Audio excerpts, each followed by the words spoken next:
love that she came to me. It's wonderful. Because the video that you're gonna see here in a little bit was actually filmed yesterday. And her coming to me and choosing to be with me just validates everything that I did yesterday and that you will see in the upcoming video. So enjoy.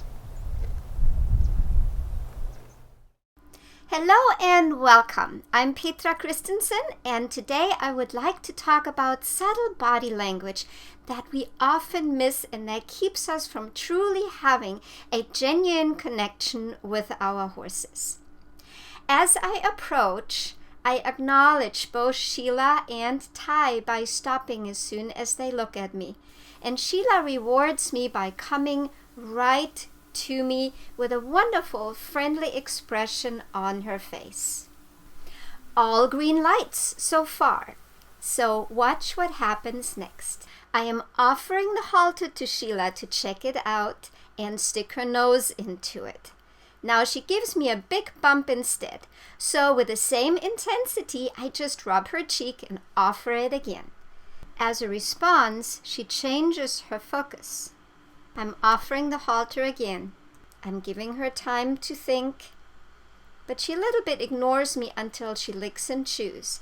It was important for me to give her that time to relax. There was a little bit of tension in her, and I wanted to truly honor that, especially since I know that she has huge baggage. I wanted to be totally her decision to put her head into the halter and actually push her ears underneath my elbow. However, she can't do that. She actually starts to emotionally grind her teeth. You might not be able to see it, but this was not licking and chewing as of being relaxed. This was emotional grinding of her teeth. So I removed the halter and I removed the stress factor from her, gave her a little bit of time and offered it again. Now there she is doing the wonderful job of really trying hard for me, but she cannot quite get herself to really make that commitment. Instead, she starts to yawn several times. That shows us that she's truly coming off adrenaline.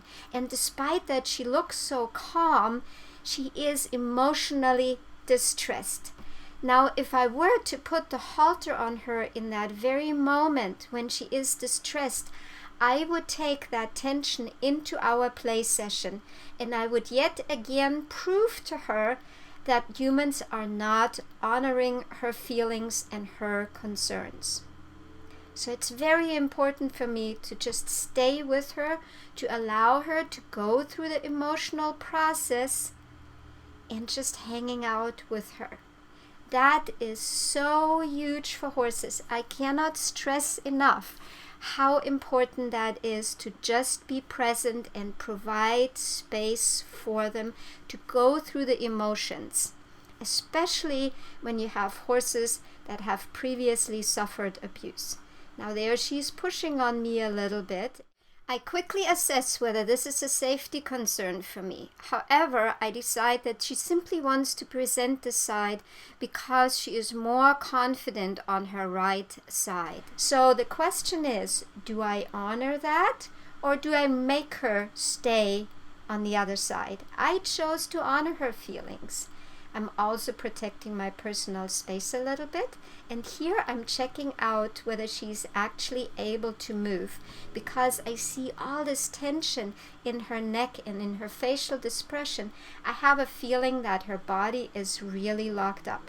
And knowing that she usually can back up quite nicely, I am not increasing my faces. I'm just gently asking and reassuring her. That is really important. Again, I cannot stress it enough. What I love is the fact that she's sticking around, just like Ty, by the way. Very interesting that he is hanging out with us. And here I am offering the halter again and giving her the opportunity. I can see wrinkles on her nose, her eye is hard, she's barely blinking, and I can truly tell that this causes her a lot of distress.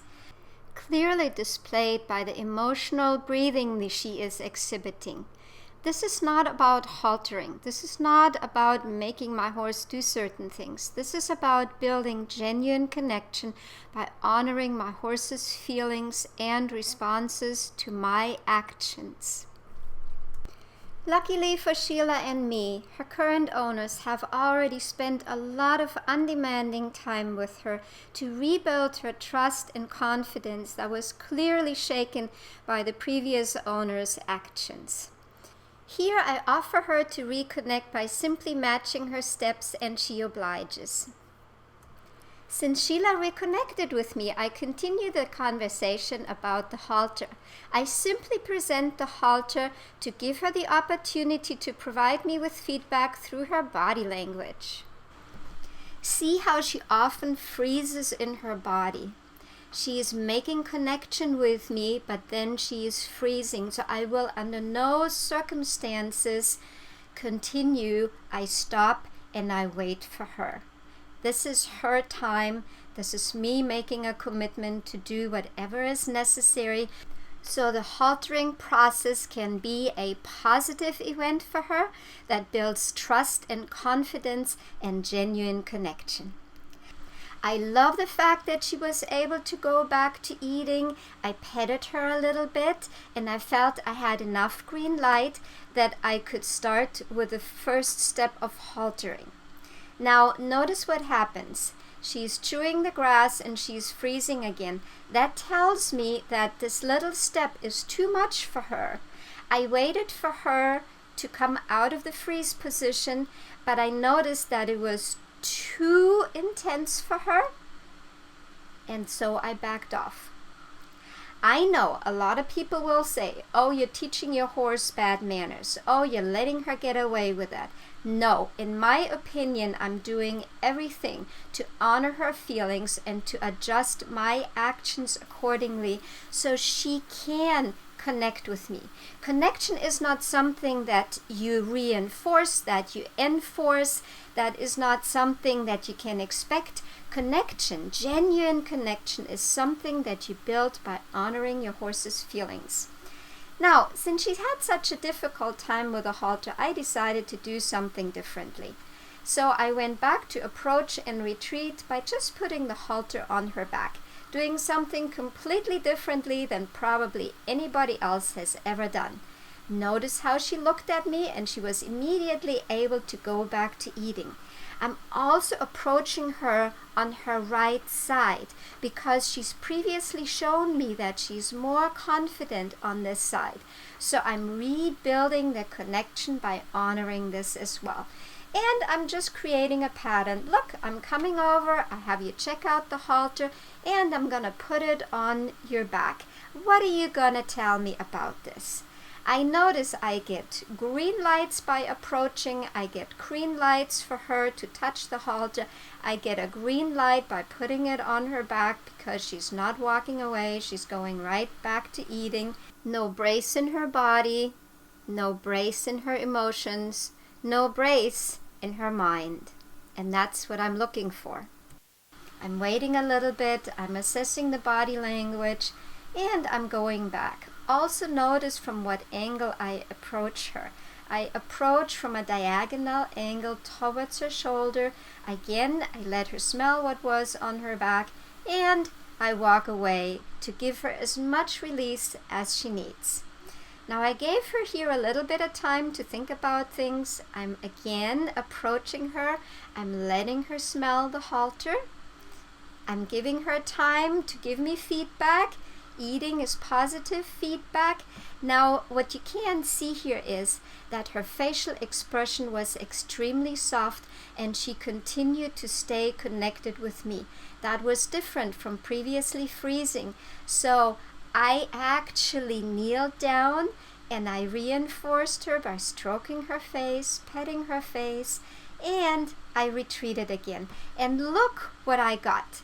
100% positive, genuine connection. She's following me with a wonderful facial expression, and now she is allowing me to give her a good scratch, and she is gonna give me the most happiest face by getting her belly scratched. When your horse allows you to scratch his or her itchy spots, they are really allowing themselves to be vulnerable. So what could be a better end to the session than this?